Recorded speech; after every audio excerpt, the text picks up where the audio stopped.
Okay, y'all, story time. So I am definitely someone who is self-aware.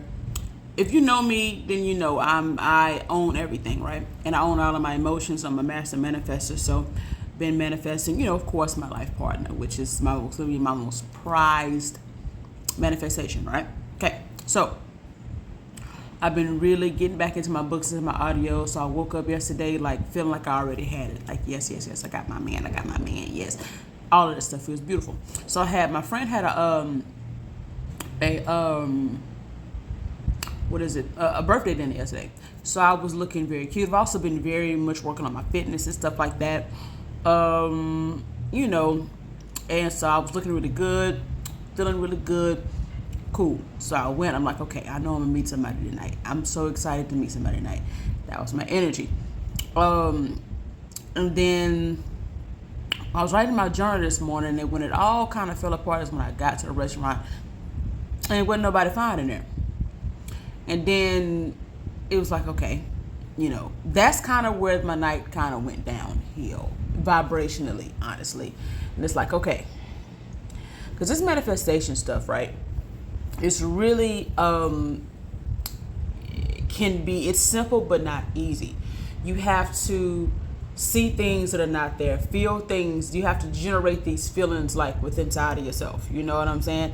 And I'm good at it when I'm good at it, right? I'm good at it depending on a lot of different factors. So last night, everybody was ugly, and I was like started to feel this like feeling because I knew that I really needed male attention, right? I knew I needed like male energy or somebody that I wanted. I knew that need was coming. I felt it within me.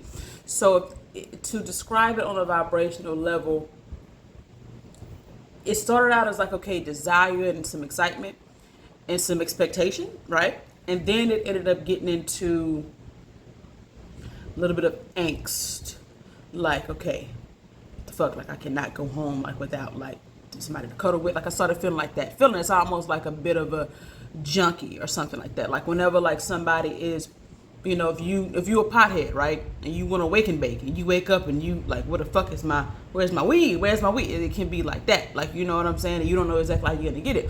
It could be like that. So that's where I can kind of, next time I'm gonna have to really correct my energy. I'm gonna have to like notice beautiful people, whether it's men or women. So if I can go back to last night, I went to a restaurant, I'd have just been in complete appreciation. Okay, oh my God, this is such a beautiful restaurant. I really like the food here. Oh my God, she's so pretty. Oh my God, her body is banging. Because these women in South Africa are banging. Oh my God, he has nice teeth. Oh my God, he has nice skin. I would have really just picked apart and found attractive traits from everybody there. That would have gotten my energy in a good place. Okay, and so then after that, I didn't really want to go home. So I went to my friend who works in one of my favorite clubs. I went there to sit with her. I went and did my walk around to see if any cute men were there, and they weren't there. And it's like, okay. And another thing that came up is I really hate feeling like I'm on the prowl. I hate feeling like I'm on the prowl, on the hunt. I hate that. You know what I'm saying? It's like, okay, Sydney, just relax. Okay, relax. It's not the end of the world. I had to kind of talk to myself on the inside. You know what I'm saying? People don't know what I was thinking, but on the inside, I'm just trying to steady my energy. Okay, cool. It's like, okay, these are the moments where all of your books and stuff have to come in handy, right? Not when shit's just going great. Me walking into a room and seeing up a fine man and all that shit. Okay, no work needed. But the work comes in was like, okay, I have to give myself the feeling that I need. Okay, I can't really depend on outer reality to give me the feeling that I want. I have to generate it myself. So I was trying, y'all. But if you are manifesting, you're trying to manifest something, you're trying to get into the spirit, sometimes it can like misfire. Sometimes it can be counterproductive. So I try to just dance and do all that stuff. So then I get into my danger zone, right? So my danger zone is my ex-boyfriend, my first love, is obviously here in Cape Town. He works at a club that was not far from where I was at. And every time I see this nigga, it ends up in pain. He ends up hurting me in some way. Subtle. It's always a disappointment, hurt, pain, anger, something. It's never going to be good. So, of course, I blocked him like a month ago. I blocked him.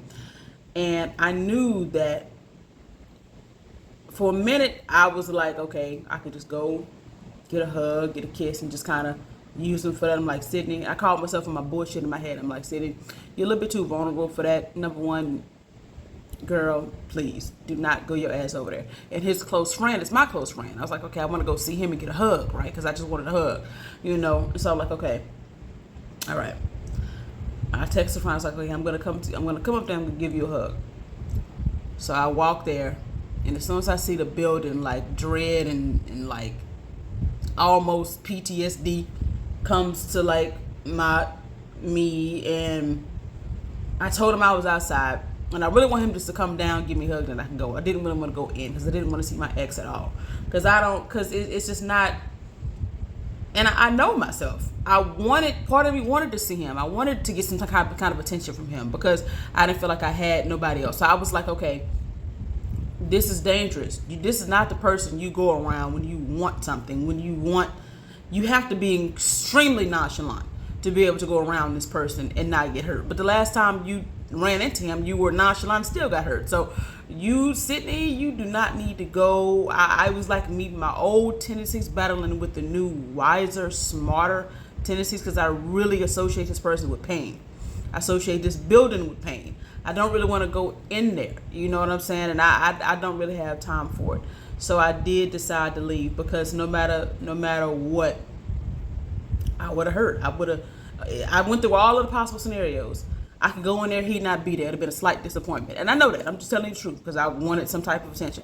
I go in there and try to ignore him. And if he don't really say nothing to me, I'm going to feel away. If I say something to him, he probably going to say or do something to hurt my feelings. He could have a bitch in there. He could not have a bitch in there and still not say nothing to me. I could say something to him. The next thing you know, I'm started talking, we kissing again. The next thing you know, that cycle started again where that little very naive piece of me is going to hope that maybe he'll be different this time. But he won't. You're going to be hurt. All roads lead to my disappointment in me not feeling worse than I'm feeling now. So I just text him and said, look, I'm leaving.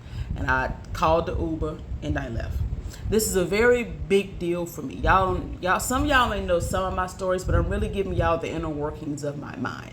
When I am too vulnerable and feeling like a little bit lonely, I can try to spin the block with niggas who I know are going to disappoint me. That is something that I'm really, truly working on. Because sometimes I love pleasure more than I hate pain, which means I will put myself in situations where I'm going to be hurt just for a minute of whatever I think I need as far as attention or love or whatever. But I cannot play them kind of games with my ex. And so then this morning I woke up and I was listening to some personal development. And I was reminded of some wisdoms that if somebody makes you angry, anger already exists, right? And so if he has the power to hurt me, it's still some pain inside of me somewhere that needs to go. So that's my work. So I'm going to work on whatever that pain is. I don't know. I don't want to say it's directly dealing with him, but it's some kind of pain in there that can come out in certain scenarios. So I'm working there. Also, what I'm working on is just kind of redoing it in my head. I would go back and I would just find traits. And I did that actually at the club. I just started looking at him and I'm like, oh, I like his shirt. I like his shoes. I started to do that to kind of lift my vibrations, right? Because it's all about how I feel. I need to feel like I have the love. I need to feel like I'm around attractive people, even when I think everybody's hideous in here. I need to do that. So I was working there. And I was so proud of myself that I got home. And that's the second time within the last week that I've made a conscious choice to stay away from my ex and stay away from places I think that he will be, when my old tendency is just to go and say, fuck it, I'll go make myself feel better later. I'll deal with the pain later. I know how to deal with the pain. I'll deal with the pain later. I'm not dealing with no pain later. You know what I'm saying? I don't really feel like getting my feelings hurt. But another deeper thing is part of me likes being the hurt victim. There is a part of me that like gets some type of like validation or something out of that, and it's like, okay, why am I getting a slight pleasure? Because I told his homeboy, I said, look, I didn't come because I felt weird. He was like, why? I said, because he's gonna hurt me. I know he is. He's gonna do something. It's gonna be, or I'm gonna perceive something. I'm gonna get hurt if I go anywhere near that nigga. I'm gonna get hurt. I don't care. It's gonna be something that's going to hurt my feelings, to disappoint me. And I got a slight like pleasure out of that. So it's like, okay, so what am I getting out of being this emotionally neglected, hurt girl that I've been my whole life, basically, around men. So that's my work for the day, y'all. You know what I'm saying? I can do this. I can manifest the man of my dreams. I can do it. I can find better ways to cope with loneliness. I can find better ways to deal with not feeling like I have a man that I can call over, or a companion, or somebody to do things to me. There are things that I can do to handle this better. But you know what? The thing that I did, owned my shit. Did not go fucking with my fucking ex in any regard. I don't want to go anywhere near that nigga. I didn't do that. That takes practice, because the addiction I had to him was something that was out of this world. So I'm doing better. All of these things need to work on in my control, and I can handle it. So that's a peek inside my mind today. Follow me wherever you see this video. Let me know what y'all think. Love y'all.